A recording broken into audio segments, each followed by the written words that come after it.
Ay, ako po si Jeromax Parungaw Laurel. Mahilig ako kumanta, mahilig ako sumali sa mga singing contest.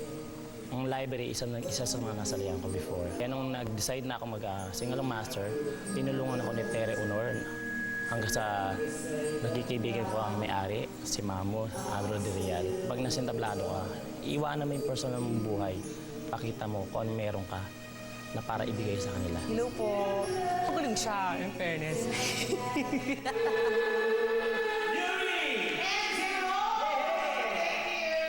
Totoo naman, di ba? Oh, sige, okay na Masarap yun. kasi siya kaduin pag kumakanta. Yung mga kanta, alam niya rin kasi. Opo, kahit po yung luma, kahit ako bata, alam po yung mga luma, pero yung mga bago hindi niya alam. Yun ang problema.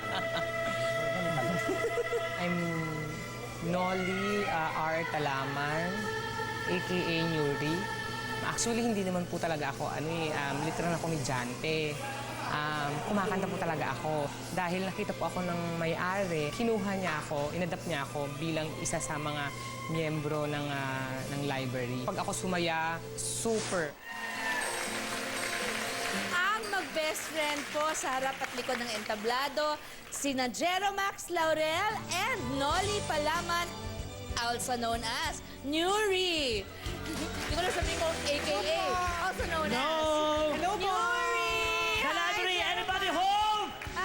Hello po! Okay, wala sumasagot. Ano sabi mo? The library, anybody home? Anybody? Wala talaga. Hayaan mo na. Hello, Pati Sawi. Hi, Hello po. hi Nuri, hello! Kilala kita. Opo. Ayan. Nuri, alam mo, kamukha mo si Mariah Carey. Ay, thank you po. Diba? Parang hindi naman po. Oo, Thank hindi. you. Nire-remind niya ako. Totoo, lagyan mo ng wig.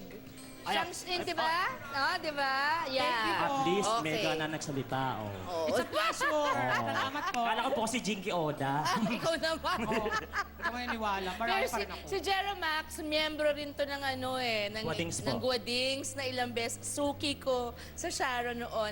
Anyway, gaano na kayo katagal magkaibigan? Kasi best friends kayo, di ba?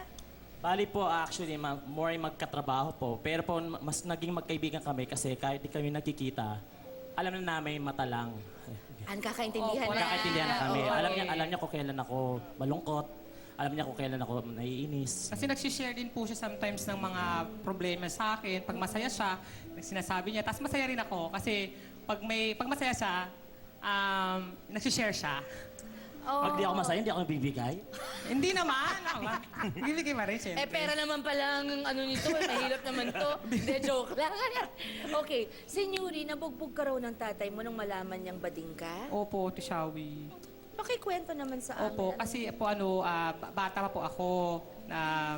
Nanonood ako ng favorite ko po nga. Palabas si Bong Revilla po kasi yung favorite ko dati. Naku, oo, si Senador, okay. Opo. Tapos po nasa TV siya. Tapos kasama ko po yung mga pinsan ko. Kasi mga kaibigan ko mga babae. Hindi mo alam tatay mo nandun. Hindi ko po alam. Anong Tapos, nangyari nung paglabas ni Bong Revilla? Pinalikan ko sa TV. Kasi ang cute-cute niya eh. Sabi ko, kasi bata ko, crush ko po yun, no. Tapos sabi ng mga friends ko, uy, kiss mo siya. Kiss ko po siya sa TV. Tapos nahuli po ako ng tatay ko. Tapos anong ginawa sa'yo? Hinila ka? Hindi, sabi ko, hoy, ang ginagawa mo sa TV? Ba't mo inahalik yung TV? Sabi ng tatay ko po.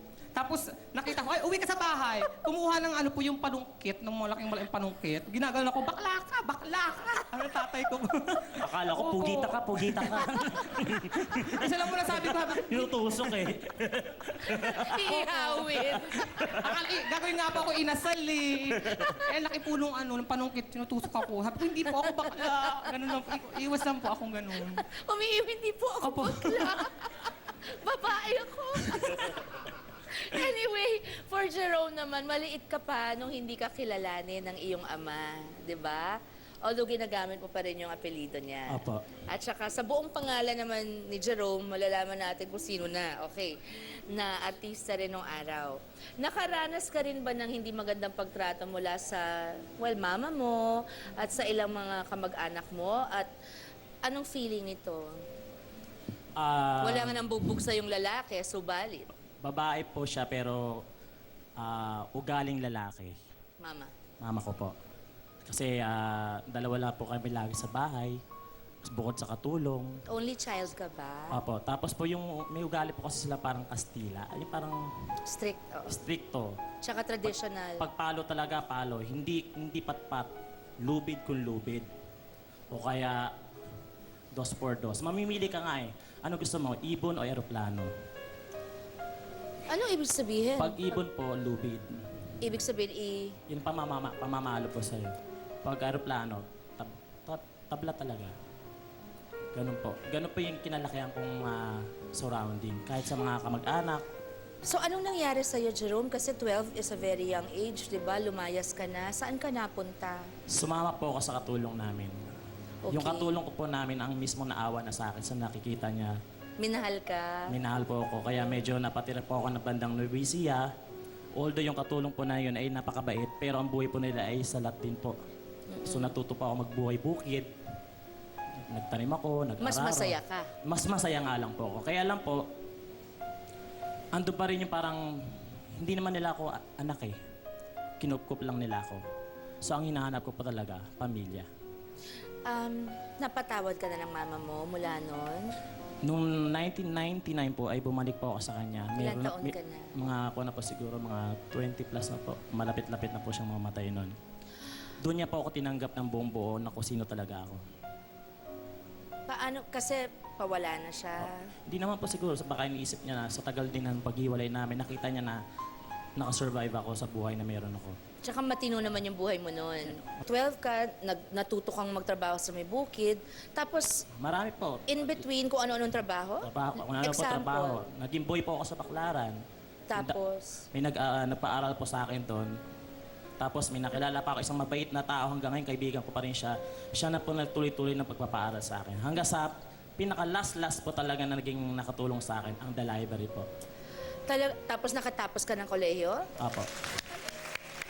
Hindi natin alam yun pag nagpapatawa si, di ba, si Jerome. Okay. Sa kabila naman ng mapapait na karanasan, Yuri, pinili mo pa rin na tumayo bilang breadwinner ng pamilya nyo. Opo. Di ba? Kumusta na ang relasyon mo ngayon sa iyong daddy at sa iyong pamilya?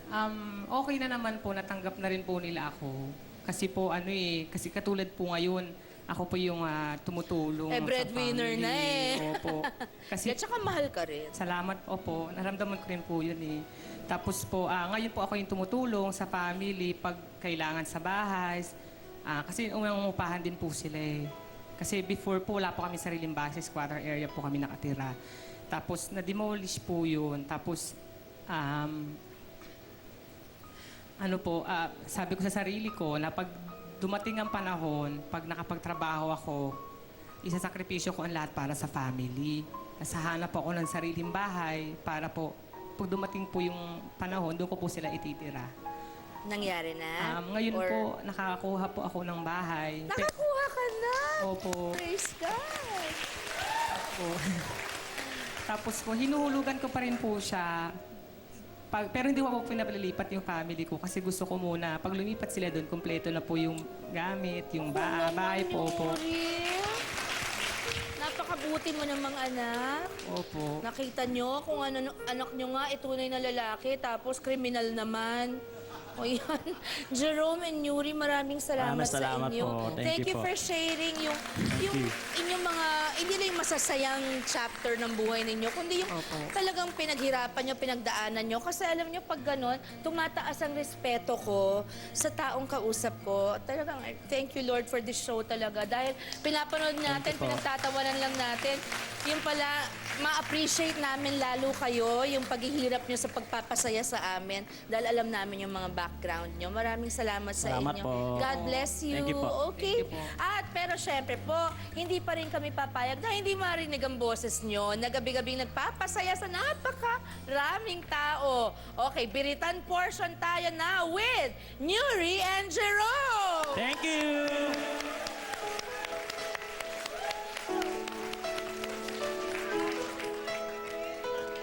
Ayan na, girl. Okay na.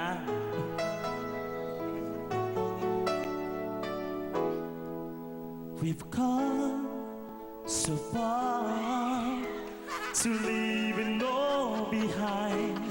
I wonder why. Where did you go? Where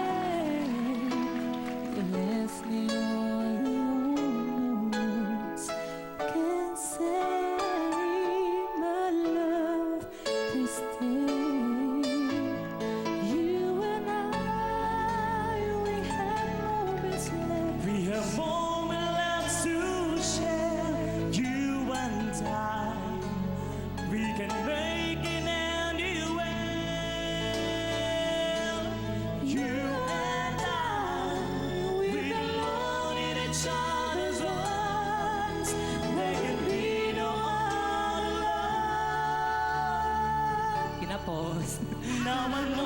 Huwag ka parang ano. Kakabahan ako eh.